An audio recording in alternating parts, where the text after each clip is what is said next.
Salut à tous, vlog numéro 2, on est jour J-10 à peu près pour le début du GN Blood Bowl V3. C'est le petit vlog que j'espère réussir à tenir en quotidien cette année. Et j'ai un peu plus réfléchi à quoi vous montrer et du coup je vais vous parler un petit peu craft, artisanat c'est un grand mot, fabrication de différents objets parce que quand on est orga de GN on a besoin de fabriquer des tas et des tas de choses, vraiment beaucoup de choses. Là, je parle pas de l'écriture, de la phase d'écriture, sur laquelle il y a énormément de boulot aussi. Bien que Blood Bowl ce soit relativement simple, puisque les backgrounds sont relativement simples. Mais par contre, pour les aides de jeu, les objets, tout ça, il y a vraiment beaucoup de boulot. Alors déjà, numéro 1, vous savez que l'impression 3D m'aide de ouf dans ce domaine. J'ai fait des centaines d'objets. Je pense que j'ai atteint les centaines d'objets réalisés pour les GN. Et je vais vous en montrer quelques-uns, sans spoiler toujours. Là, on se trouve dans la taverne, qui va être un lieu particulier pour ce GN. Je ne peux pas en dire plus pour le moment.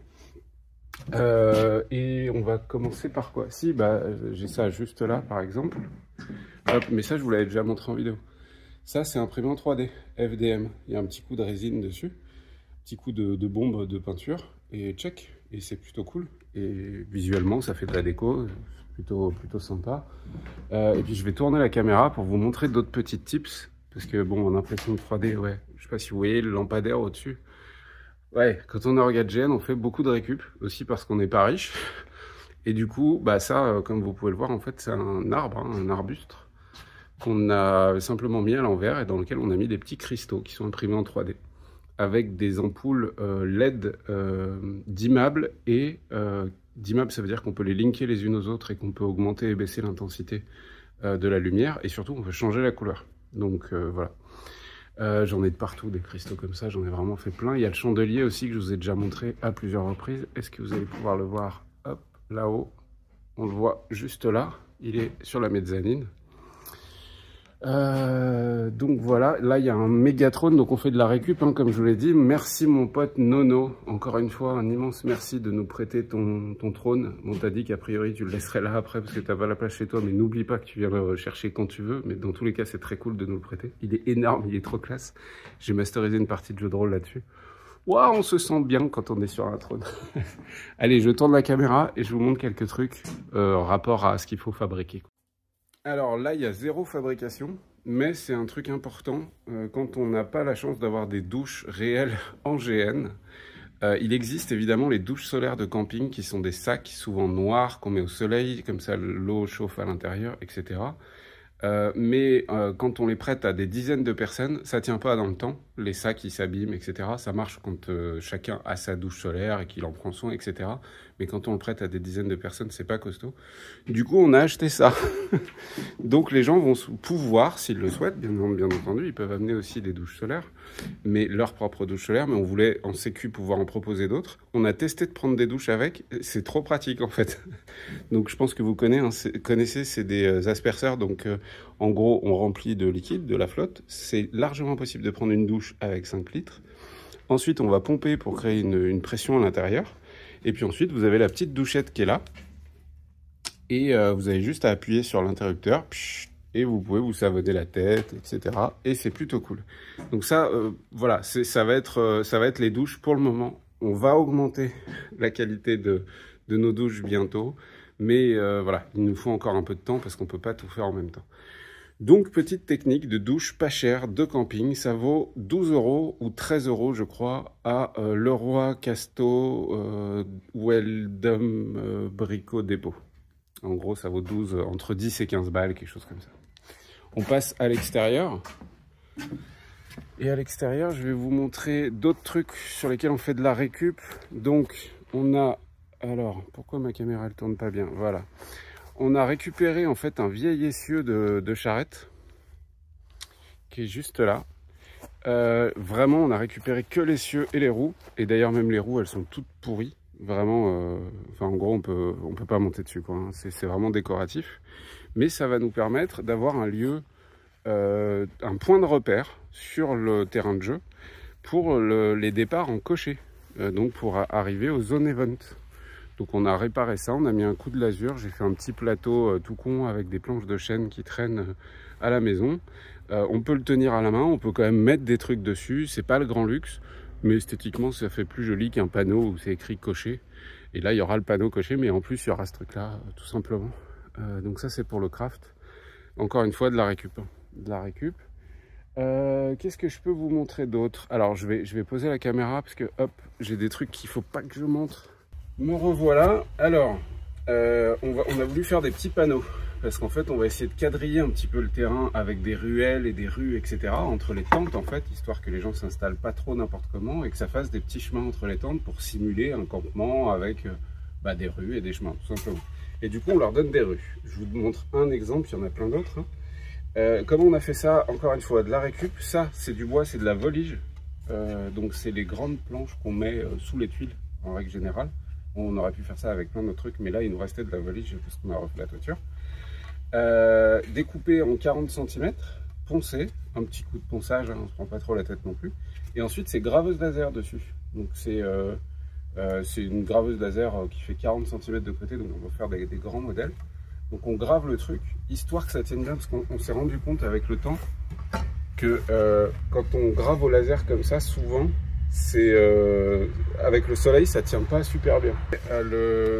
La gravure laser, il faut la faire très très forte et on ne veut pas que ça crame. Donc pour que ça tienne au soleil, ce qu'on fait, c'est qu'on les repasse soit au feutre, soit à la peinture. En plus, ça fait plus joli esthétiquement. Ensuite, ça, c'est des trucs achetés sur internet qui valent vraiment pas cher. En plus, ça s'achète par 100, c'est des petits angles à frapper. C'est vraiment histoire d'avoir un truc esthétique un peu plus cool. Et ça, pour info, c'est des cales, des planches de bois qu'on peut trouver dans les magasins de matériaux. En fait, entre les planches, pour pas qu'elles soient collées les unes aux autres et qu'elles se déforment, ils mettent ce genre de petites cales en bois. Nous, on les récupère quand on va au magasin. Et bah voilà, taillé en pointe. Comme ça, on pourra mettre un coup de marteau. Et c'est trop cool. Donc ça c'est le craft numéro 2, c'est les petits panneaux. Et le dernier petit truc de craft, alors attention, hein, encore une fois, c'est pas du grand artisanat, c'est du matos de GN, c'est fait avec de la récup, c'est fait en série souvent parce qu'il faut plusieurs objets, c'est le cas de ça dont je vais vous parler. Donc c'est vraiment tout con. Là on est sur, en fait en jeu, tous les joueurs, tout le temps, il y a énormément de joueurs qui n'ont pas de crayon sur eux. On sait que c'est un détail, mais vraiment c'est chiant. Et quand on a plein de documents à faire, des aides de jeu, enfin bref, écrire un document pour je ne sais quelle personne, signer un contrat, etc. Puisque je rappelle que le GN Blood Bowl, évidemment il y a les matchs, donc il y a les équipes qui font les matchs. Il ne faut pas oublier aussi qu'il y a tout le public, et le public a énormément de jeux aussi. Signer des contrats commerciaux, signer des contrats de sponsoring, des certificats pour l'administration impériale qui est une lourdeur pas possible. Enfin bref, il y a vraiment beaucoup de choses à faire. Et bref, les joueurs n'ont pas de stylo. Du coup, on a fait plein de petits trucs comme ça parce qu'on n'avait pas d'idée. Donc on a acheté un lot de 50 crayons de papier bois comme ça. Ça vaut, je crois que les 50, ça doit valoir 10 balles. Des plumes, il nous en restait. C'est des plumes synthétiques hein, dont on avait besoin sur un costume d'il y a quelques années, mais ça coûte vraiment pas très cher. Un peu de cordelette. On taille les crayons parce qu'ils sont livrés non taillés évidemment, et quand il y en a 50 à tailler et qu'on n'a pas de taille crayon électrique, et bah c'est relou. Ensuite, un coup de colle chaude ici, on colle la plume. Un petit coup de colle chaude, on découpe des bandes de, enfin des petites bandes de cordelette. Un petit coup de colle chaude en bas, on tourne autour, histoire de cacher en fait la jonction. Encore une fois, tout ça n'est pas parfait. Hein. Et au moins, on a des crayons un peu plus stylés Warhammer. Et surtout, on en a plein qu'on peut filer aux joueurs comme ça. Et puis c'est con, mais quand on écrit, eh ben ça bouge. Et ça, c'est plutôt classe. C'est plutôt classe pour 10 balles. Voilà, faites pas chier. Bref. Voilà, je voulais vous montrer quelques petits crafts comme ça. Rien de plus. On a encore énormément de boulot sur le terrain. Mais ça avance. Le bar a bien avancé. Je vais quand même vous montrer peut-être un petit peu le bar, puisque le bar est fini. Enfin, est fini. Bon, il faut qu'on le lasure encore. On a encore du boulot, mais il faut qu'on le lasure. Mais au moins, il est poncé. On a presque fini le bureau chambre derrière. Au niveau du terrain, on n'a pas avancé parce que beaucoup trop chaud, tout simplement. beaucoup trop chaud. Et puis on voulait attendre, ça c'est un peu emmerdant, on voulait attendre le LED un petit peu de nos PNJ pour mettre en place le terrain, parce qu'il y a 100 ballots de foin installés, et à deux, on les a déjà trimballés 3 fois, enfin, on a plein le dos. Mais on se rend compte qu'on va pas pouvoir attendre, pour la simple et bonne raison que la tonnelle dans laquelle ils sont stockés, c'est un lieu de jeu qu'on doit commencer à mettre en place maintenant. Encore une fois, je peux pas en dire plus. Et du coup, il va falloir qu'on le fasse avant. Donc voilà, ça c'est un peu chiant. Au niveau du bar, on l'a rangé un peu. Et puis on l'a poncé, etc. Je vous montrerai un petit peu plus en détail quand ça sera fini. On attend les coussins, ça va être cool. J'ai mis les lampes aussi, mais elles y étaient peut-être la dernière fois. Donc vous voyez encore hein, de l'impression 3D juste là. Il y en a 2 autres qu'il faut que j'installe ici. Une autre dans la cuisine là-bas. On a installé le frigo. Bref, tout ça avance. Donc voilà, et alors au moment où je vous parle, on n'est pas loin d'envoyer les BG, mais ça se trouve au moment où vous allez voir cette vidéo, ils sont déjà partis. Les BG, c'est donc les backgrounds. Je pense que ce sera le sujet de la prochaine vidéo, du prochain vlog. La phase d'écriture des backgrounds, donc l'histoire de chacun des personnages, l'envoi des emails, le fait de faire des enveloppes pour les joueurs avec tout le matos dedans, etc. Mais on en parlera la prochaine fois. Sur ce, je vous souhaite à tous une très bonne journée. Et probablement à demain pour un nouveau vlog sur l'organisation du GN Blood Bowl. Ciao ciao!